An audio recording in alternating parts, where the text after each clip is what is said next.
तर भावानं आपली गाडी भरली होती बघा पुण्यासाठी. कसा दिसतोय घोडा 4 टनाचा, 80 शेवगा होता. गाडी भरून घेतली आणि संध्याकाळी निघलो, कारण म्हणलं कुठं उगत चोद आरटीओचा. पुढे गेलो आणेवाडीला, तर सूरज घाट पडला होता. तेव्हा आलता मुंबईवरनं ट्रान्सपोर्टचं भरून. त्याची गाठभेट घेतली, चहा पाणी केला आणि लागलो बघा पुढच्या मार्गाला.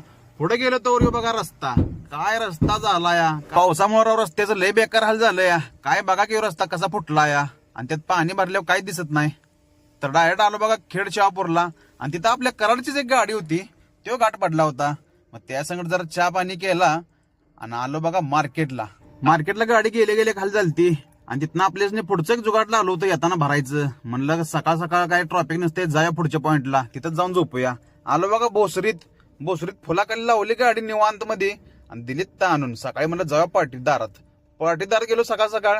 त्या कंपनीतली गेलती लाईट. आता कामगार तर काय करणार, मग आपल्याच अजून दुसऱ्या ठिकाणी भरायची होती गाडी. पोहोचलो बघा तिथं, तर आपल्याच भोसरीतला जोडीदार बघा हक्काचा आलता आपल्याच भेटाय. ह्याची गाठभेट घेतली. तिथून माल भरून दुसऱ्या पॉइंटला जाताना हे बघा आपला फॉलोअर्स हात केला आपल्याचनी, म्हणून गाडी थांबवली. तर भावानं असंच प्रेम राहू दे, असा सपोर्ट करत राहावा. दिवस मावळा तरी आपली काही गाडी भरून झालेली नाही. अशाच असते तो पार्ट्या, त्यासनी ड्रायव्हरची काही किंमत नसते. सकाळ आली संध्याकाळ झाली तरी काही गाडी भरून झालेली नाही. तर भावानं व्हिडिओ कसा वाटला कमेंट करून सांगा.